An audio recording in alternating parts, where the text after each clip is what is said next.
Puji Tuhan, saudara yang dikasihi oleh Tuhan, pada pagi hari ini bersama-sama kita mengucap syukur kepada Tuhan. Kita akan segera memulaikan ibadah kita pada pagi hari ini. Mari persiapkan hati kita menyanyikan pujian yang berkata, sungguh besar setiamu, nyata di sepanjang hidupku.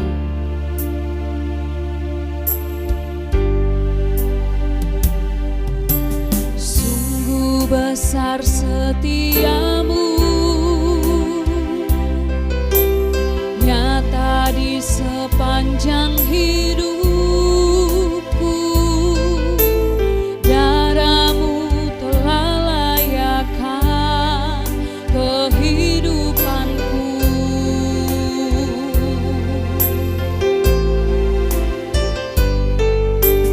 Tiada kata yang bisa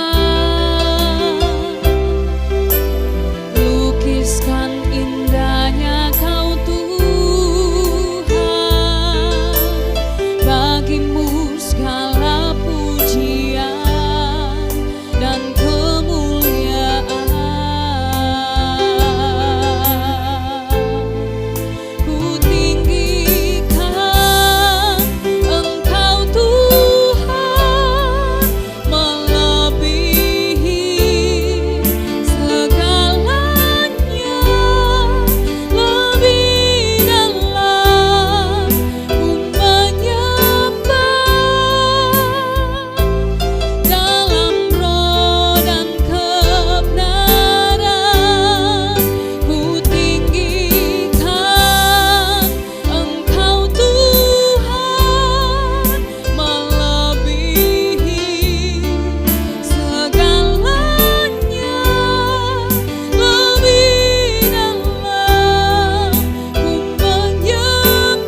pujian syukur hanya bagi-Mu Tuhan. Engkau Allah yang luar biasa dalam kehidupan kami. Segala sesuatunya kami mau serahkan ke dalam tangan kasih-Mu, karena Tuhan begitu baik ke dalam kehidupan kami Tuhan. Pada saat ini dalam ibadah kami Tuhan, kami serahkan semuanya ke dalam tangan kasih-Mu, mulai dari awal, pertengahan sampai pada akhirnya. Biarlah hati Tuhan disenangkan, nama Tuhan yang kami puji dan kami permuliakan. Terima kasih Tuhan Yesus yang maha baik. Kami mengucap syukur, kami akan segera memulaikan ibadah kami hanya di dalam nama Tuhan Yesus Kristus. Haleluya. Amin. Saudara yang dikasihi oleh Tuhan, mari bersama-sama kita memuji, memuliakan nama Tuhan. Kita menyanyikan pujian yang berkata, segala puji syukur hanya bagi-Mu Tuhan. Haleluya.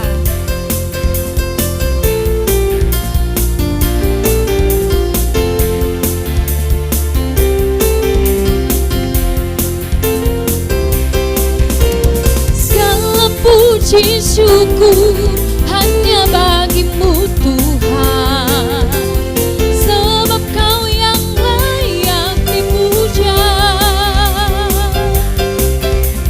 Kami mau bersorak, tinggikan nama-Mu. Haleluya. Segala puji syukur hanya bagi-Mu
Kami bersyukur kepadamu untuk kasih setiamu yang tidak pernah pergi bahkan berlalu dalam kehidupan kami. Siaplah hati kami Tuhan untuk mendengarkan kebenaran firman-Mu. Haleluya, haleluya.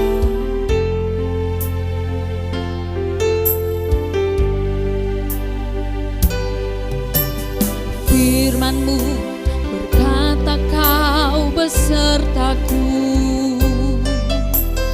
maka kuat roh dan jiwaku. Tangan-Mu Tuhan selalu ku nantikan, di setiap langkahku percaya. Firman-Mu berkata Kau besertaku, maka kuat roh dan jiwaku. Tangan-Mu Tuhan selalu ku nantikan, di setiap langkahku percaya. Dengan sayap-Mu ku akan terbang tinggi, di tengah badai hidup ku tak menyerah. Kau kekuatan dan perlindungan bagiku, pertolonganku di tempat maha tinggi. Ku mengangkat tanganku, aku berserah. Kau ku nantikan, Kau yang ku sembah. Yesusku, Rajaku. Terima kasih Tuhan. Firman-Mu berkata Kau besertaku, maka kuat roh dan jiwaku. Tangan-Mu Tuhan selalu ku nantikan, di setiap langkahku percaya. Dengan sayap-Mu ku akan terbang tinggi, di tengah badai hidup ku tak menyerah. Kau kekuatan dan perlindungan bagiku, pertolonganku di tempat maha tinggi. Ku mengangkat tanganku, aku berserah. Kau ku nantikan, Kau yang ku sembah. Kau ku nantikan, Kau yang ku sembah. Kau ku nantikan, Kau yang ku sembah. Yesusku, Rajaku.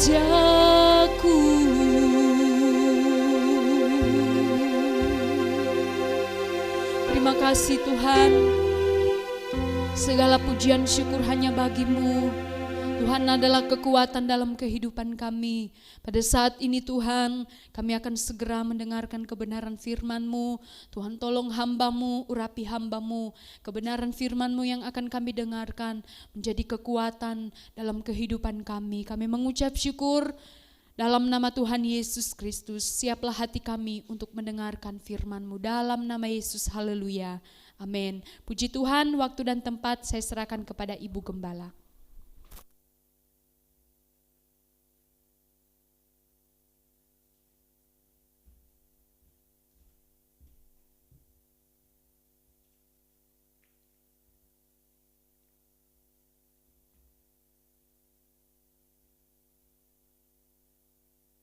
Selamat pagi, puji Tuhan. Khususnya saya sapa jemaat GPDI Bethlehem Permata Buana yang dikasih oleh Tuhan. Kiranya Tuhan boleh memberkati kita bersama pagi hari ini untuk kebenaran firman Allah yang kita akan belajar bersama. Saya yakin ya, semua tidak akan menjadi sia-sia kalau kita siapkan hati untuk menerima kebenaran firman Allah, maka akan diberkati oleh Tuhan, ya. Itulah sebabnya saudara sambil mendengar firman Allah, saudara juga berdoa supaya saudara juga diberkati lewat kebenaran firman Allah. Puji Tuhan. Kita akan lihat dulu dalam 2 Korintus pasal 10 ayat 3. 2 Korintus 10 ayat 3. 2 Korintus 10 ayat 3. Memang kami masih hidup di dunia, tetapi kami tidak berjuang secara duniawi, dikatakan. Mengakui bahwa masih hidup di dunia, tetapi ayat ini berkata tidak berjuang secara duniawi. Artinya saudara, ya, tidak berjuang mengatasi masalah dengan cara-cara duniawi. Tetapi boleh berjuang atau mengatasi masalah-masalah yang kita hadapi yang bersifat ya pakai cara-cara rohani, cara-cara alkitabiah. Nah saudara, seringkali memang dalam kehidupan ini, kenyataan yang kita lakukan saat-saat menghadapi masalah, ya, berjuang mengatasi masalah dengan cara-cara duniawi bersifat alami. Ya. Kita mengakui bahwa bersifat alami itu sangat terbatas. Tetapi kalau kita pakai cara-cara rohani, cara-cara alkitabiah, yang tidak ada bisa menjadi ada. Yang tidak mungkin bisa menjadi mungkin. Nah saudara, dikatakan oleh ayat ini, diingatkan dalam ayat ini, memang kita itu masih hidup di dunia. Maksudnya kita masih berjuang, masih harus mengatasi masalah, masih ada hal-hal yang harus kita hadapi dalam hidup dunia ini. Tetapi diingatkan kita jangan pakai cara-cara alami atau cara-cara duniawi.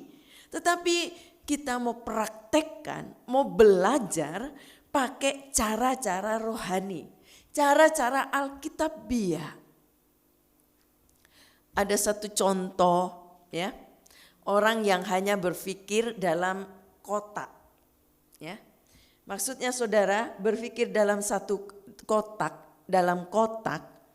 Berpikirnya cuma ada di dalam kotak itu. Orang yang berpikir dalam kotak ini ya, ada 2 jenis orang. Yang cenderung itu sulit keluar dari masalah. Ya. 2 jenis orang yang cenderung sulit keluar dari masalah. Sebab apa? Dia berpikirnya cuma dalam satu kotak. Entah itu kotaknya ya, kotak segi 4-nya itu kecil atau kotaknya agak besar atau agak besar sekali dan sebagainya. Tetapi dia berpikirnya hanya dalam satu kotak. Jadi cenderung kesulitan keluar dari masalah. Karena apa? Orang ini berfokus kepada yang ada di kotak. Kalau di kotak kegagalan, menghadapi kegagalan, maka dia juga akan tetap berfokus pada kegagalan. Kalau di dalam kotak itu, ya, dia mungkin berpikirnya menghadapi satu masalah, ya, menghadapi satu keterbatasan dalam kotak tersebut, maka orang ini akan berfokus saja kepada keterbatasan.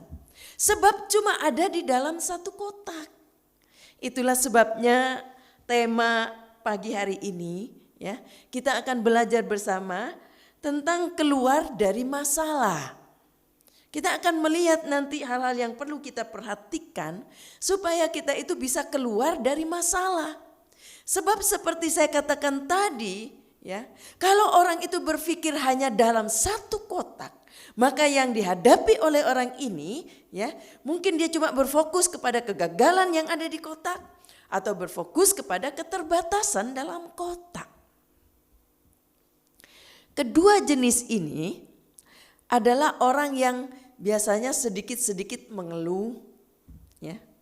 Ketika menghadapi persaingan, ketika menghadapi satu tekanan, ya, mengeluh. Dia mungkin juga mengeluh dalam segi dana dan juga karena SDM-nya itu terbatas. Sehingga ketika menghadapi satu, ya, keadaan misalnya dalam pemerintah lah, ya, dalam pemerintah misalnya dalam pemerintahan, ya, dia juga mungkin akan mengeluh tatkala ketika harga-harga naik. Ia akan mengeluh bahwa pemerintah tidak becus lah, pemerintah itu kurang memperhatikan lah, pemerintah kurang inilah, kurang itulah. Ya, sehingga timbul satu keluhan-keluhan yang keluar dari mulutnya, dari hatinya. Sebab dia cuma ada dalam satu kotak cara berpikirnya. Ya. Nah saudara, padahal sebenarnya orang yang tidak mau berpikir di luar kotak ini, ya, dia akan mengeluh, ya, karena apa? Rutinitasnya itu terganggu, ya. Karena terganggu rutinitasnya sehingga mengeluh dan sebagainya. Nah saudara, oleh karena itu, ya, seringkali mereka itu membutuhkan atau butuhkan ada beberapa poin yang kita akan belajar. Supaya dia bisa keluar dari kotak itu. Supaya dia bisa keluar dari masalah itu. Ya. Yang pertama saudara yang dibutuhkan oleh orang ini, coba kita lihat dulu dalam Roma pasal 12, Roma 12 ayat 2,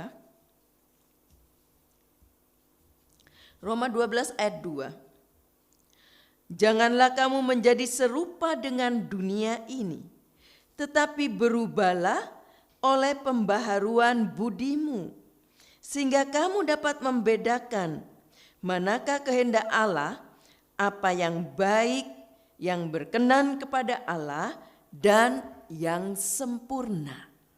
Ya.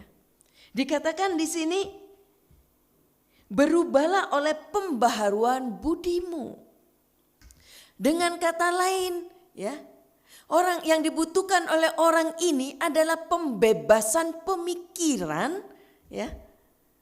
Kalau dia cuma mencari jalan keluar atau menghadapi satu rutinitas kebiasaan, ya, dan sebagainya hanya dalam satu kotak, ya, maka saudara biasanya berfokus kepada mungkin, oh kemarin gagal, berfokus kepada kegagalan, berfokus dengan ketidakmungkinan dan sebagainya. Sehingga saudara, potensi di luar tradisi misalnya, ya, dalam masyarakat dan sebagainya tidak bisa terbuka, ya. Karena apa? Segala kemungkinan, segala pembaharuan mungkin dianggap tidak mungkin, dianggap tidak pasti ada, tidak ada solusinya. Tetapi kalau kita membebaskan pikiran kita, dikatakan oleh ayat ini, berubahlah oleh pembaharuan budimu. Bebaskan pemikiran ini, jangan berpikir cuma dalam satu kotak. Bebaskan, ayat ini berkata, dan pembarui budimu sehingga kamu dapat membedakan mana kehendak Allah, apa yang baik, yang berkenan kepada Allah, dan yang sempurna. Sehingga kita bisa memperbaharui, kita bisa mengubah cara berpikir, menghadapi satu masalah, menghadapi satu tekanan, kita bisa keluar dari masalah tersebut. Karena kita tidak lagi terkungkung dalam satu pemikiran, dalam satu kotak. Sehingga ada pembaharuan, ada solusi yang pasti kita hadapi. Ada jalan keluar yang kita lihat. Karena kita membebaskan pikiran ini. Dan ayat ini berkata, sehingga kamu dapat membedakan mana kehendak Allah dan apa yang bukan kehendak Allah. Karena di situ dia akan ditolong, dijernihkan pemikirannya, dibuka cara pikirnya. Bukan cuma dalam satu kotak, berfokus pada kegagalan, berfokus cuma ketidakmungkinan, cuma ini aja. Sehingga keluar dari mulut kita. Rutinitas itu membuat jadi satu kebosanan, ya, menjadi satu keluhan. Tapi minta Tuhan, bebaskan pikiranku. Haleluya. Ya. Kalau kita melepaskan pemikiran ini, tidak berpikir hanya dalam satu kotak, maka di situ akan ada solusi yang pasti, ada jalan keluar. Satu contoh dalam Alkitab, ya, dalam Yohanes kita lihat, Yohanes pasal yang ke-20, Yohanes 20 ayat 24. Yohanes 20 ayat 24 sampai 29. Agak panjang tapi saya akan baca supaya kita mengerti konteks dari cerita ini. Yohanes 20 ayat 24 sampai 29. Tetapi Thomas, seorang dari ke-12 murid itu yang disebut Didimus, tidak ada bersama-sama mereka ketika Yesus datang ke situ. Maka kata murid-muridnya yang lain itu kepadanya, kami telah melihat Tuhan. Tetapi Thomas berkata kepada mereka, sebelum aku melihat bekas paku pada tangannya, dan sebelum aku mencucukkan jariku ke dalam bekas paku itu, dan mencucukkan tanganku ke dalam lambungnya, sekali-kali aku tidak akan percaya. Ayat 26. 8 hari kemudian, murid Yesus berada kembali dalam rumah itu dan Thomas bersama-sama dengan mereka, sehingga pintu-pintu terkunci. Yesus datang dan ia berdiri di tengah-tengah mereka dan berkata, damai sejahtera bagi kamu. Kemudian ia berkata kepada Thomas, taruhlah jarimu di sini dan lihatlah tanganku. Ulurkanlah tanganmu dan jangan engkau tidak percaya lagi, melainkan percayalah. Thomas menjawab dia, ya Tuhanku dan Allahku. Kata Yesus kepadanya, karena engkau telah melihat aku, maka engkau percaya.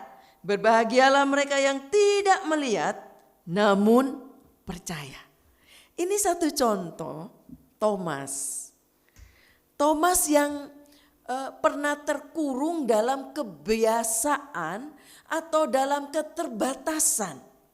Sehingga ucapan yang dia sampaikan gak membuat heran.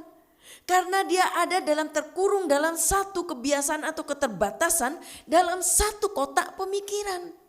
Bahwa gak mungkinlah Yesus ada di tengah-tengah murid-murid. Gak masuk akal lah murid-murid berkata bahwa Yesus baru datang ke sini berjumpa dengan kami. Makanya Thomas berkata, ya, aku gak percaya.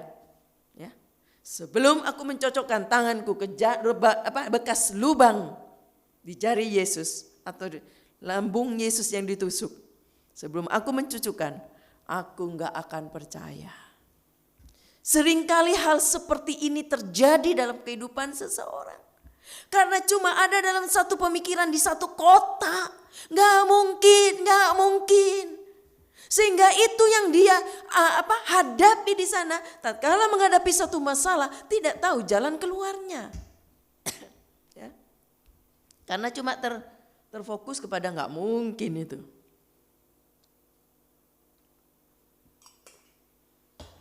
Mana bisa itu. Hal itu gak mungkin berubah.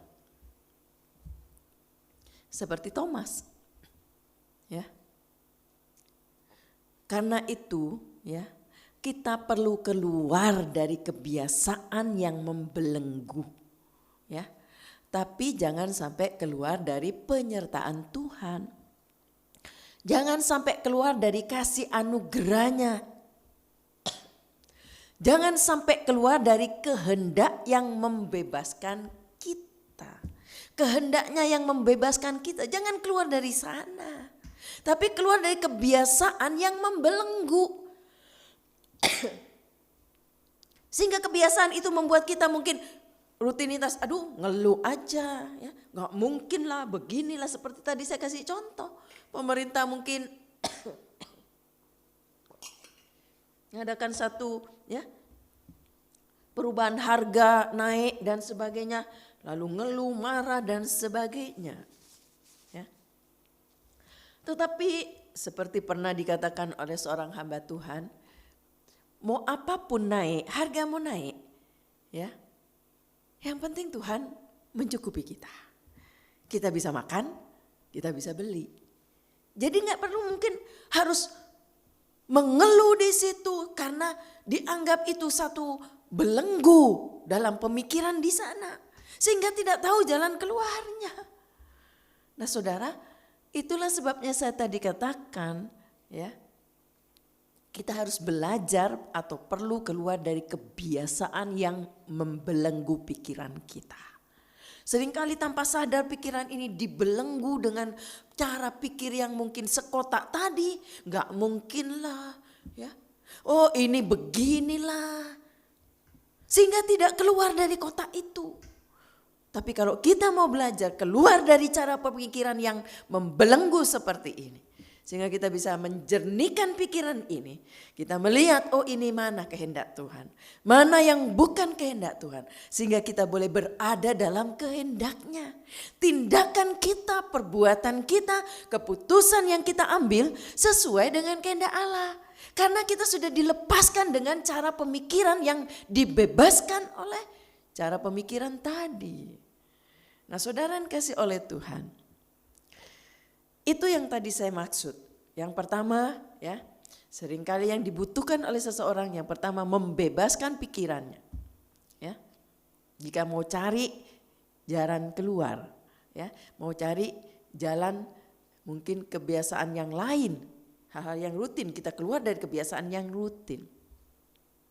Lalu hal yang kedua, saudara, kita akan lihat di dalam 1 Korintus 1 Korintus 2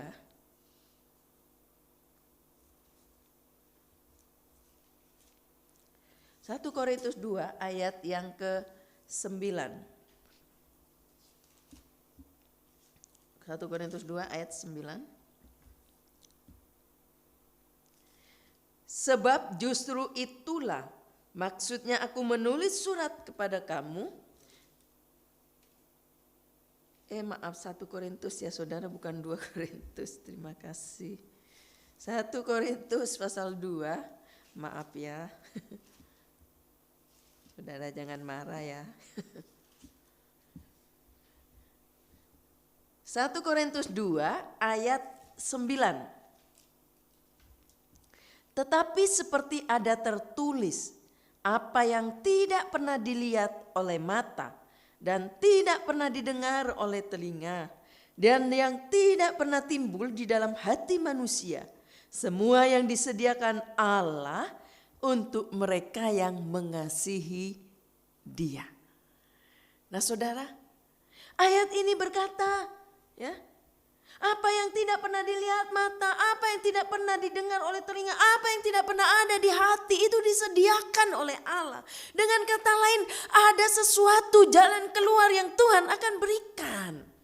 Ada harapan dalam masalah yang dihadapi, yang cuma berpikir dalam satu kotak itu. Bahwa ada jalan keluar, jangan lupa. Jadi saudara, selain butuh membebaskan pikiran kita supaya kita mau cari jalan keluar, kita juga diperlukan membebaskan, ya, kepada Yesus yang kita percaya bahwa tidak ada yang terbatas kepada Dia. Untuk melakukan hal-hal yang tidak terbatas dalam masalah yang sedang kita gumuli, ya. Nah saudara, Kita bebaskan ini kepada Yesus. Lepaskan pikiran kita itu bahwa bagi Tuhan tidak ada yang mustahil. Bahwa apa yang tidak pernah ada di pikiran Tuhan akan sediakan. Ada satu harapan yang Tuhan akan sediakan. Sehingga kita bisa keluar dari satu masalah yang kita sedang hadapi. Tidak membuat kita menjadi putus asa, membuat hancur. Tapi kalau kita cuma berada di satu pikiran yang satu kotak ini akan membuat kita hancur di sana.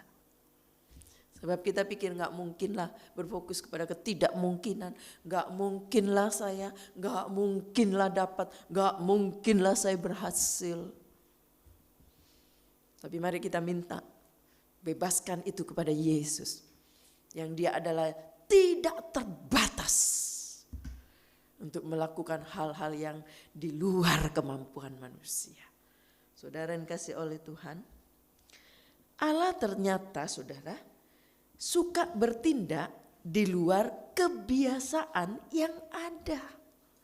Jadi kita perlu mengerti juga tentang Yesus. Ya. Kita juga berpikir, rubah cara pikir ini. Rubah cara pemikiran kita. Kalau dulu berpikir, oh Yesus itu gak mungkin nolong. Ada satu keterbatasan dan sebagainya. Jangan lupa, saya katakan bahwa Allah ternyata suka melakukan atau bertindak di luar kebiasaan yang ada. Jadi bukan cuma cara berpikir secara duniawi menghadapi masalah. Tadi ayat mas kita memang masih hidup di dunia. Ada masalah, ada pergumulan, ada tekanan, ya, ada beban berat yang harus dihadapi. Karena kita masih ada di dunia, belum di sorga. Tetapi ayat mas tadi mengingatkan, jangan kamu berpikir atau menyelesaikan dengan cara duniawi. Sebab kita juga harus belajar menyelesaikan masalah, menghadapi masalah dengan cara Alkitabiah. Karena dalam Alkitabiah itu Allah itu suka bertindak di luar kebiasaan yang ada. Dengan kata lain dia akan bertindak dari hal yang tidak mungkin secara akal. Satu kebiasaan yang mungkin tidak ada harapan di pikiran ini. Tapi Allah bisa kerjakan apa yang belum pernah dilihat. Akan disediakan oleh dia. Haleluya. Jadi tidak membuat kita hancur di situ. Kita berkeping-keping di situ karena di dalam satu kotak. Ya. Sehingga membuat suatu tekanan yang berat dalam hidup ini. Gak tahu jalan keluarnya. Sehingga mengeluh terus. Ya. Menghadapi apa tidak bisa terima. Menghadapi apa tidak suka cita. Menghadapi apa tidak bisa terima. Karena pikirannya cuma di situ. Ya. Coba kita lihat cara bertindaknya Allah di luar kebiasaan tadi saya katakan. Keluaran 14, ini sering jadi ayat hafalan. Keluaran 14 ayat 14.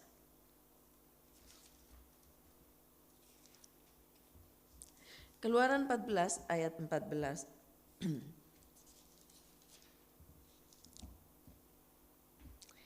Tuhan akan berperang untuk kamu dan kamu akan diam saja. Apa ini masuk akal? Apa ini tindakan di dalam satu tindakan yang alami? Dalam satu tindakan secara manusia? Mau perang suruh diam? Mana mungkin? Berperang kan harus juga berperang dengan kekuatan yang ada. Berusaha untuk melawan lebih kuat dari musuhnya. Tapi ini Allah ada saatnya Allah bertindak, Allah melakukan satu pekerjaan di luar kebiasaan, di luar secara akal dunia ini yang tidak mungkin, yang kita berpikir selalu tidak mungkin. Ayat ini berkata memberi satu harapan kepada seseorang. Tuhan akan berperang ganti kamu, kamu suruh diam aja. Sepertinya kita tidak melawan dengan peperangan itu, tidak melakukan satu tindakan, tapi bisa menang. Karena apa? Ada pekerjaan Allah, Allah yang bela kita. Dia akan menyatakan satu kuasanya, dia akan bertanggung jawab dengan apa yang dia sampaikan dalam firman-Nya. Kalau dia menyampaikan satu ayat, dia akan bertanggung jawab dengan firman-Nya. Kalau dia menyuruh kita untuk melakukan satu tindakan, jangan takut, lakukan saja, dia akan bertanggung jawab. Dia dapat melakukan perkara-perkara di luar kebiasaan yang ada. Tapi punya satu kerendahan hati, mau dibentuk, mau dituntun, mau dibawa kemana Tuhan mau bawa. Sehingga ayat emas tadi berkata, sehingga kita bisa mengerti apa yang menjadi kehendak Allah, yang dapat menyenangkan hati Allah. Jadi bukan tindakan kita semata-mata yang muncul. Kalau secara duniawi ini, kadang-kadang seseorang akan berpikir, ya, kalau dia menempeleng pipi kiri, mau lawan pipi kanan juga. Kalau bisa kiri kanan, kalau bisa mau lawan lebih hancur. Ini manusiawi, cara pikir duniawi. Nggak mau hancur karena orang lain harus dilawan dengan tindakan yang lebih besar. Karena cara berpikirnya cuma di situ. Tapi kalau kita punya kerendahan hati, serahkan kepada Dia segala apa yang menjadi beban dalam pikiran satu kotak tadi. Lepaskan itu kepada Yesus. Yang adalah Dia dapat bertindak dalam segala hal. Dia akan nyatakan tuntunannya. Dia akan buat sesuatu yang indah di luar akal kita. Dia yang nuntun. Dia akan bentuk kita. Sehingga kita satu bentukan yang tadinya kita pikir gak mungkin ini. Gak mungkin dalam satu kotak itu. Tapi Tuhan nyatakan kuasa dan mujizatnya. Sehingga kita menjadi satu bentukan sesuai dengan kehendak Allah. Bukan dihancurkan bentukan itu, bukan dibuang itu, tetapi Tuhan bentuk lebih indah, lebih manis. Nah, saudara yang kasih oleh Tuhan, ya, dikatakan tadi bahwa Allah bisa bertindak di luar kebiasaan yang ada. Lalu hal yang ketiga, saudara, kalau kita lihat dalam Lukas pasal 1, Lukas pasal 1 ayat 30. Lukas pasal 1 ayat 30.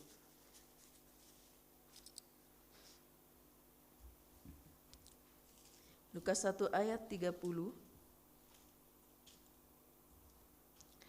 Kata malaikat itu kepadanya, jangan takut hai Maria, sebab engkau beroleh kasih karunia di hadapan Allah. Saat Maria menghadapi satu masalah, satu tekanan yang berat. Gak masalah gimana, dia perawan. Tidak melakukan hubungan suami istri. Tapi sekarang hamil. Karena hamil pekerjaan Roh Kudus. Karena dipakai oleh Allah untuk menghadirkan Yesus ke dunia menjadi satu manusia. Bukan Allah ujuk-ujuk datang lalu jadi plok manusia. Orang bingung. Tapi benar-benar lahir dari seorang wanita, tapi bukan pekerjaan manusia, tapi pekerjaan Roh Kudus. Saat Maria menghadapi masalah yang berat, satu penghiburan datang. Dikatakan, jangan takut. Ya, dia berkata kepada Maria, hai Maria, jangan takut. Sebab engkau beroleh kasih karunia dari Allah. Secara manusia ini gak mungkin. Kita menghadapi beban yang berat kok menghadapi kasih karunia. Seharusnya tidak menghadapi masalah kalau punya kasih karunia. Dapat kasih karunia dari Allah. Seharusnya tidak menghadapi beban yang berat. Dipermalukan di hadapan orang banyak karena hamil tanpa suami. Seharusnya itu tidak dihadapi. Tetapi ternyata di masalah pun, di beban yang berat pun ada kasih karunia Allah yang Allah tunjukkan. Bahwa ada kasih karunia yang Allah akan nyatakan dalam masalah tersebut. Saudara, itulah sebabnya dikatakan jangan keluar dari penyertaan Tuhan. Menghadapi masalah seberat apapun, jangan keluar dari penyertaan Tuhan. Dan jangan keluar dari anugerah Tuhan. Juga jangan keluar dari urapan Roh Kudus. Tidak keluar dari kehendak Allah. Jangan keluar dari rencana besar Tuhan bagi hidup kita. Itu penting, perhatikan baik-baik. Tatkala kita bertindak Karena cara berpikir yang satu kotak tadi. Kita mencoba untuk keluar dari kasih karunia Allah. Keluar dari apa yang menjadi penyertaan Allah dalam hidup ini. Keluar dari kuasa urapan Allah. Keluar dari rencana Allah yang besar dalam hidup ini. Hati-hati, perhatikan baik-baik. Ya. Apa kekuatan kita? Kita itu terbatas. Tidak ada kekuatan dalam hidup ini tanpa Allah. Tanpa penyertaan Tuhan kita tidak akan sanggup dalam hidup dalam dunia ini. Kita baca satu janji Allah Yeremia 29. Yeremia 29 ayat 11. Yeremia 29 ayat 11. Sebab aku ini mengetahui rancangan-rancangan apa yang ada padaku mengenai kamu. Ini mengenai saya dan saudara. Demikianlah firman Tuhan, yaitu rancangan damai sejahtera dan bukan rancangan kecelakaan, untuk memberikan kepadamu hari depan yang penuh harapan. Haleluya. Dia tidak pernah merancangkan kepada kita satu kecelakaan, sesuatu yang membuat hancur hidup kita. Sadari bahwa kita sedang dirancang oleh Allah dalam satu rencana harapan yang penuh harapan, masa depan yang penuh harapan. Jangan keluar dari anugerah Tuhan. Jangan keluar dari rencana besar Tuhan dalam hidup kita. Maka kita akan lepas dari tangan Dia, akan terlepas dari tangan Dia. Apa yang menjadi kehendak Tuhan bagi kita? Mari kita baca sebagai ayat terakhir Efesus pasal 5. Efesus pasal 5 ayat 17. Efesus 5 ayat 17 sampai 21 saya akan baca semua. Efesus 5 ayat 17 sampai ayat 21. Sebab itu janganlah kamu bodoh, tetapi usahakanlah supaya kamu mengerti kehendak Tuhan. Dan janganlah kamu mabuk oleh anggur, karena anggur menimbulkan hawa nafsu. Tetapi hendaklah kamu penuh dengan Roh. Dan berkata-katalah seorang kepada yang lain dalam mazmur, kidung puji-pujian, dan nyanyian rohani. Bernyanyi dan bersoraklah bagi Tuhan dengan segenap hati.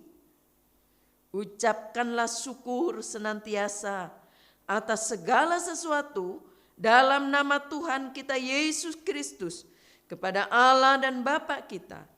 Dan rendahkanlah dirimu seorang kepada yang lain di dalam takut akan Kristus. Ingat pesan ini. Ini menjadi kehendak Allah bagi kita. Ya. Jangan lupa, ya. Dikatakan jangan mabuk oleh kesenangan dunia. Jangan mabuk dengan hawa nafsu. Bukan ini kehendak Allah. Bukan kepuasan diri. Bukan itu kehendak Allah. Tetapi ayat ini yang menjadi kehendak Allah. Hendaklah engkau penuh dengan Roh Kudus. Sehingga Roh Kudus membimbing hidup ini. Menuntun, menjernihkan cara pikir kita yang salah. Kita keluar dari pikiran yang satu kotak. Yang cuma berfokus tidak mungkin. Gagal. Tapi Dia akan menuntun saya dan saudara kalau engkau penuh dengan Roh Kudus. Dibawa kepada kehendaknya. Bahwa Allah bisa bekerja dari tidak mungkin menjadi mungkin.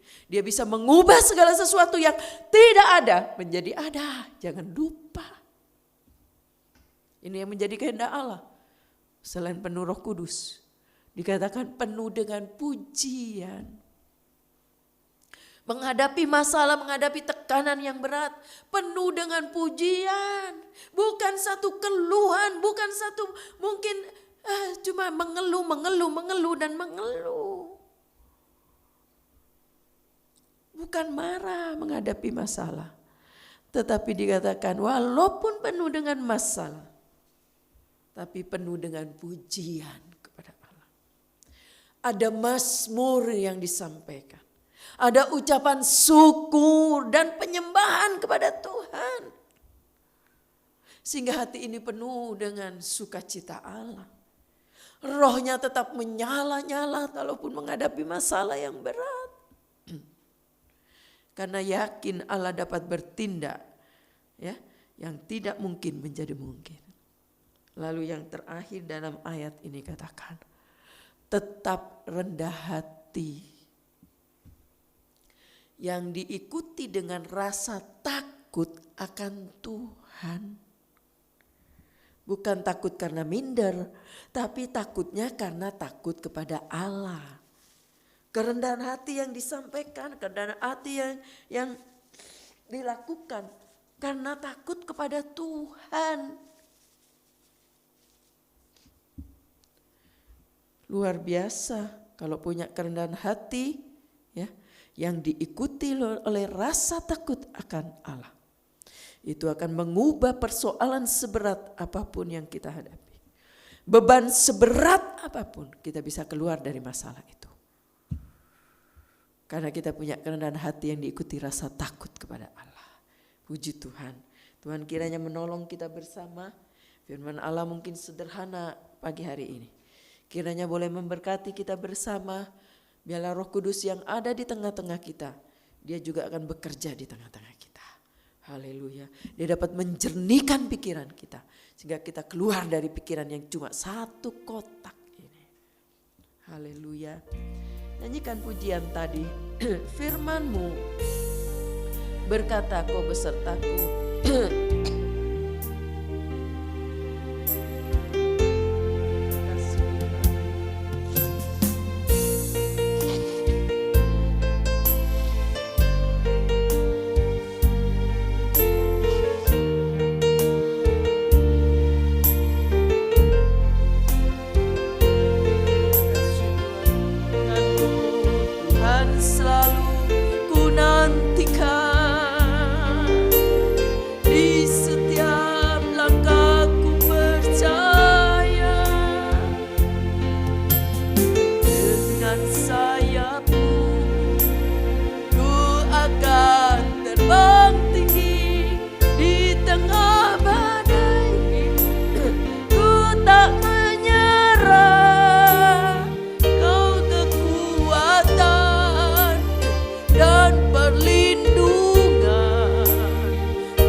Firman-Mu berkata, Kau besertaku, amin Tuhan. Maka kuat roh dan jiwaku. Tangan-Mu Tuhan selalu ku nantikan. Di setiap langkah ku percaya, dengan sayap-Mu akan terbang tinggi di tengah badai hidup. Ku tak menyerah, Kau kekuatan dan perlindungan bagiku, pertolonganku di tempat maha tinggi. Ku mengangkat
Engkau Yesusku, Engkau Rajaku.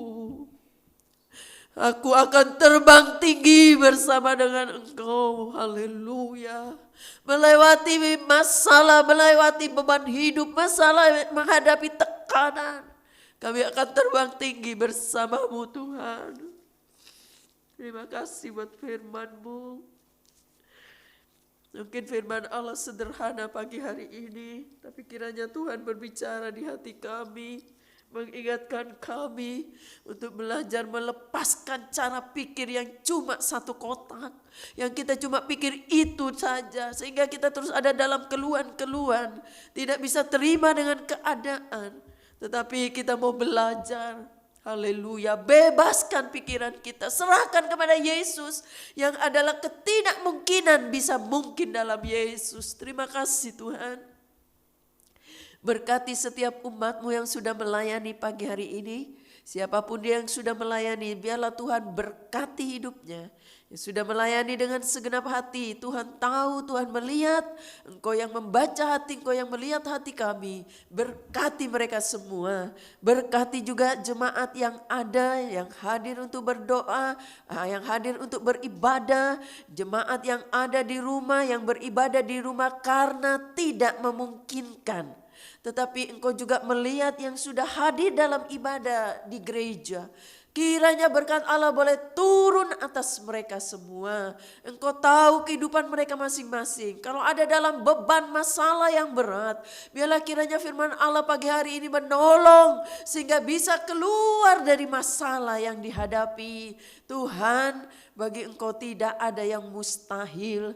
Berkati setiap umat-Mu yang sudah menghormati firman Allah, menjaga hadirat Allah di tengah-tengah kita. Kami yakin Engkau akan bekerja di hati kami. Engkau akan membangkitkan semangat yang patah. Engkau akan menumbuhkan kembali segala kerinduan-kerinduan ke depan. Bahwa Tuhan akan membuat masa depan kita berhasil, bukan hancur. Terima kasih Bapa yang baik. Engkau berkati juga siapapun dia yang sedang menghadapi sakit penyakit, mungkin menghadapi penyakit yang sedang berbaring di rumah.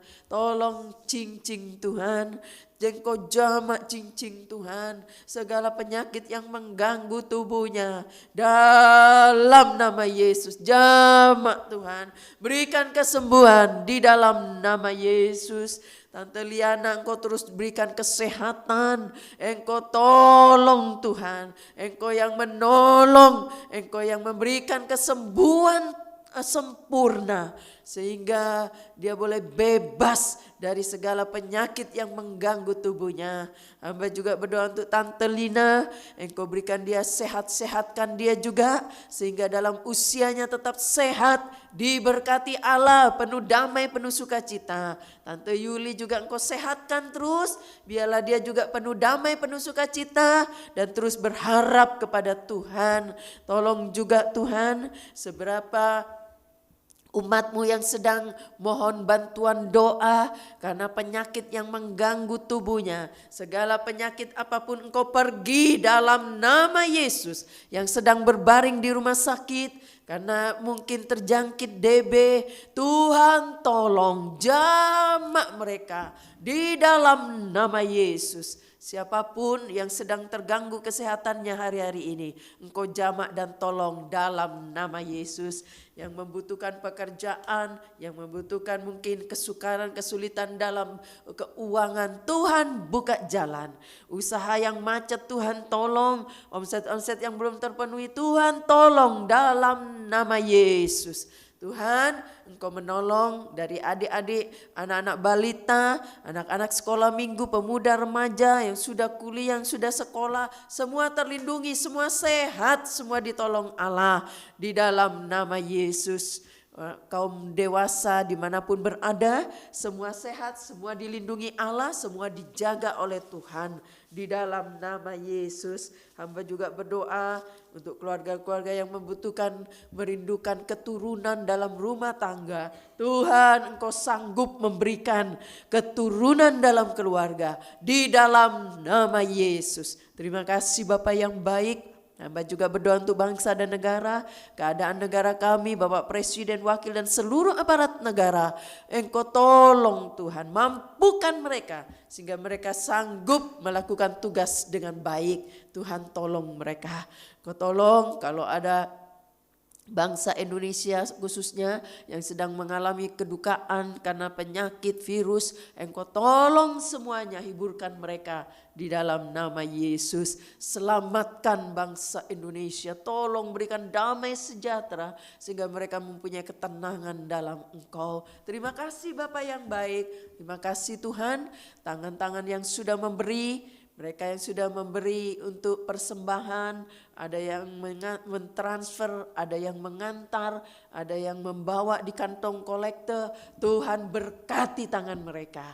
Engkau sanggup membuka tingkap langit, memberkati kembali. Baik juga mereka yang sudah memperhatikan pastori, mereka yang datang membawa sesuatu di pastori. Engkau tidak pernah tutup mata, berkati mereka juga. Kembalikan berlipat-lipat kali ganda.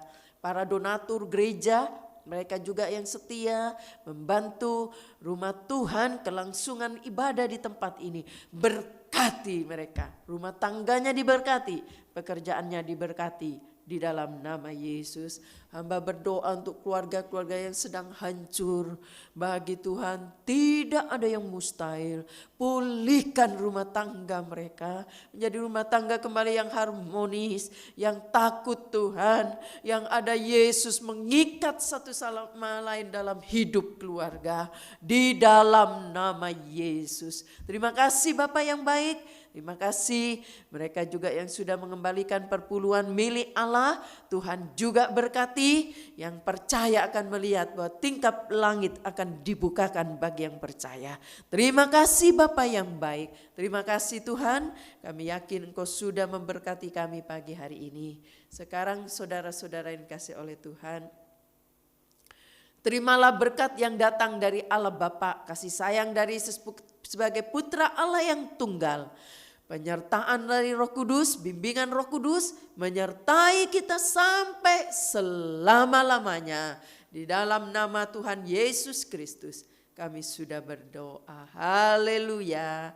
Amin. Puji Tuhan, Tuhan memberkati. Selamat pagi. Jadi ibadah berjalan seperti biasa di rumah, di gereja ya. Jam 7 pagi ibadah sudah berlangsung dan juga online jam 7 pagi. Tuhan memberkati. Selamat pagi.